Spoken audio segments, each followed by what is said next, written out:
안녕하세요. 오늘은 2025년부터 달라지는 생계급여, 부양의무자 기준에 대해 알아보겠습니다. 헷갈리기 쉬운 부분들을 쉽게 설명해 드릴 테니까 끝까지 집중해 주세요. 먼저 생계급여란 무엇일까요?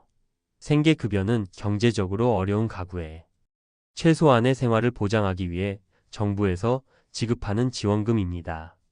하지만 이를 받기 위해서는 일정한 조건을 충족해야 하는데요. 그 중 하나가 바로 부양의무자 기준입니다. 이 기준이 2025년부터 달라지게 됩니다. 2025년부터 부양의무자 재산 및 소득 기준이 변경됩니다. 이번 개편은 경제적 부담을 줄이고 보다 실질적인 지원이 필요한 가구의 혜택이 돌아가도록 하기 위해 이루어졌습니다. 정부는 기존 기준이 일부 가구에게 불리하게 작용할 수 있다는 점을 고려하여 조정한 것입니다. 연소득은 1억 3천만 원이며 일반 재산 부동산 등은 12억 원입니다. 쉽게 말해 부모님이 기초생활수급자이고 자녀가 따로 살고 있다면 자녀의 연소득이 1억 3천만 원 이하이고 재산이 12억 원 이하여야 생계급여를 받을 수 있습니다. 그렇다면 여기서 중요한 점이 있습니다. 주거급여와 교육급여는 이미 부양의무자 기준이 폐지되었습니다. 즉, 부모님이 수급자로 선정될 때 자녀의 재산이나 소득을 고려하지 않습니다. 하지만 생계급여는 아직 부양의무자 기준이 적용됩니다. 생계급여 부양의무자 기준을 다시 정리하면 다음과 같습니다. 연소득은 1억 3천만 원, 일반 재산은 12억 원이며 금융재산, 자동차, 부채는 미적용됩니다. 또한 일촌칙계 가족인 부모와 자녀만 해당되며 손자녀는 해당되지 않습니다. 이를 통해 부모님의 생계급여 지급 여부가 결정됩니다. 이번 개편이 어떻게 적용될지 구체적으로 알아보기 위해 몇 가지 사례를 살펴보겠습니다. 이해를 돕기 위해 실제 사례를 들어보겠습니다.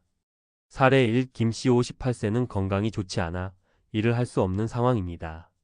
현재 기초생활수급자로 생계급여를 받고 있지만 2025년부터는 자녀의 소득과 재산 기준이 변경된다는 소식을 듣고 걱정이 많습니다. 김 씨의 아들은 연소득 1억 원의 재산이 10억 원이므로 변경된 기준을 충족하여 김 씨는 계속해서 생계급여를 받을 수 있습니다. 사례 2. 박 씨 62세는 배우자와 사별 후 혼자 살고 있습니다. 자녀가 한 명 있는데 연소득이 1억 5천만 원이고 재산이 15억 원입니다. 2025년 변경된 기준에 따르면 자녀의 소득과 재산이 기준을 초과하므로 박 씨는 생계급여를 받기 어려워질 수 있습니다. 사례 3. 씨 70세는 딸과 함께 거주하고 있으며 딸의 연소득은 5천만 원, 재산은 3억 원입니다. 딸과 함께 살 경우에는 소득 기준이 달라지므로 이 씨가 생계급여를 받을 수 있는지 별도의 심사를 받아야 합니다. 추가적으로 많은 분들이 궁금해하는 몇 가지 상황을 더 살펴보겠습니다. 예를 들어 부모님이 본인의 집을 가지고 있다면 생계급여 신청이 가능할까요? 경우에 따라 다릅니다. 부동산 가치가 기준을 초과할 경우 생계급여 신청이 어려울 수 있습니다. 하지만 주택이 있으면서도 실제 생활이 어려운 경우 예외적으로 인정될 가능성이 있습니다. 따라서 자신의 상황을 정확하게 확인하는 것이 중요합니다. 또한 해외에 거주하는 자녀가 있는 경우 부양의무자 기준이 적용될까요? 일반적으로 해외 거주 자녀는 부양의무자 기준에서 제외되지만 일부 경우에는 소득과 재산을 고려할 수도 있습니다. 따라서 자신의 상황에 맞는 정확한 정보를 확인해야 합니다. 자주 묻는 질문을 통해 조금 더 쉽게 설명해 드리겠습니다. 첫 번째, 부양의무자 기준에서 자동차는 포함될까요? 아닙니다. 예를 들어 13억짜리 슈퍼카가 있어도 생계급여 심사에는 영향이 없습니다. 두 번째, 금융재산 예적금, 주식은 포함될까요? 아닙니다.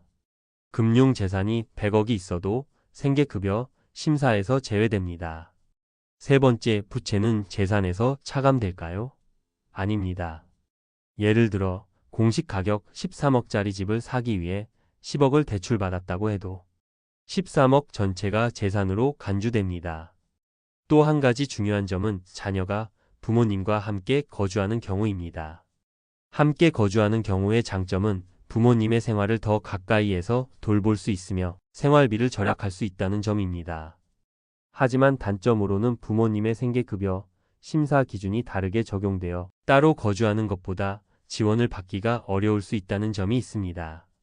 만약 자녀가 부모님을 같이 모시고 산다면 생계급여 심사 기준이 다르게 적용됩니다. 소득 기준은 1인 가구 334만 원, 2인 가구 550만 원이며 재산 기준은 대도시 3억 5천만 원, 중소도시 2억 5천만 원, 농촌 2억 2천만 원입니다. 따로 거주하는 경우와 비교해 신중히 판단해야 합니다. 이처럼 생계급여의 부양 의무자 기준이 변화하면서 많은 분들이 궁금해하실 텐데요. 이 내용을 잘 숙지하셔서 혹시라도 지원이 필요한 분들이 적절한 혜택을 받을 수 있도록 하시길 바랍니다. 오늘은 2025년 변경된 생계급여 부양 의무자 기준을 알아보았습니다. 이번 개편을 통해 생계급여 지원의 문턱이 낮아질 수 있는 만큼 해당 기준을 잘 숙지하는 것이 중요합니다. 주변에 도움이 필요한 분들이 있다면 이 정보를 공유해 주세요.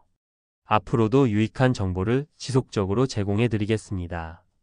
끝까지 시청해 주셔서 감사드리고 다음 영상에서 더 유익한 정보로 찾아뵙겠습니다.